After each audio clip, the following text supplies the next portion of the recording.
We're going to head over to the Drexel University campus. Sergeant Eric Grick is on the scene, updating us on what is going on. Let's listen in. They made the decision that they wanted to clear this encampment, that they wanted the area cleared, and we have a mutual aid agreement with them, and Philadelphia Police Department stood ready, and we have resources available to help them. So as you can see, there's a great number of Philadelphia Police Department officers that are out here, but fortunately, we were able to, looks like we're going to be able to complete this operation without having to make any arrests, any use of force, anything of that nature. When did you warn the protesters that they needed to leave? Well, that was done by Drexel Police. It was shortly after 5 o'clock this morning. They had been made aware, I believe, by Drexel's president. We're going to, leave this statement to them, and apparently they're going to be releasing a full statement later. They had notified them shortly after that the encampment had begun that it was unauthorized and that they were not permitted to be here. But it was 5 o'clock this morning that they were notified by the police department here. About how many people were at the encampment? There were several dozen here. I don't have an exact number. It appears as though as we were forming up this morning, I don't want to give the exact times, but there's cameras everywhere. I'm sure folks saw.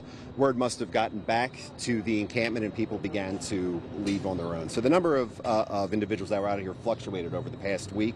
But this morning, it looks like when the order was given, there was still several dozen that were here, but they began to disperse almost immediately. Can you give loose numbers to your forces? How many people you all came with?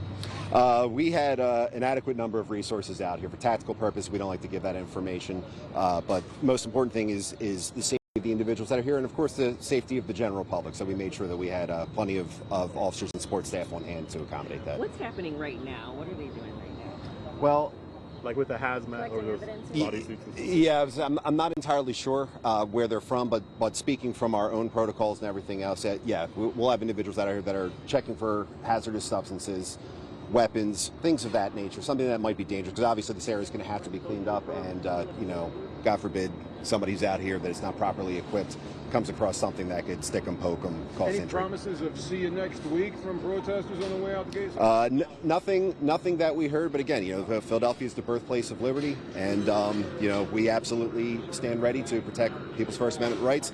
But at the same time, we also have to enforce our laws. And again, this is private property, and Drexel can make their own policies.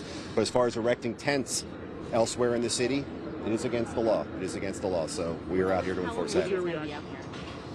We're going to remain in the area. I don't want to put an exact time frame on it, but we are going to remain in the area to, again, just make sure that we have safe ingress and egress of everybody's trying to come through here. I understand that Drexel is reopening this morning to full capacity. Like I said, our individuals, we're going to be in the area for quite some time. What's your reaction? They've been out here 6 days, and they cleaned up within 15 to 20 minutes after you guys told them to leave with a show of force. But what's your reaction to that, them reacting so quickly? I mean, that's what we're looking for. I mean, are there some individuals out here, and I'm by no means saying that any of the protesters out here were looking for a fight or an altercation, but that's not always the case. Some individuals are looking for that. And that's something that we never want. We never want to take part in that. We never want to see anything like that. So we were very glad. We were very glad. I mean, we'd much rather get dressed up, have all the equipment out here, and then be able to go home without having to do much of anything but provide protection. And it looks like that's what happened this morning. Our Corey Davis there with Sergeant Eric Gripp of the Philadelphia Police Department announcing that the encampment at Drexel University has been removed. The second time they've removed an encampment in Philadelphia, the other one being Penn, where they saw resistance and made arrests. But here at Drexel, the police did not have to make any arrests and saw little, if any, resistance. We'll get a live report from Corey coming up in a little bit.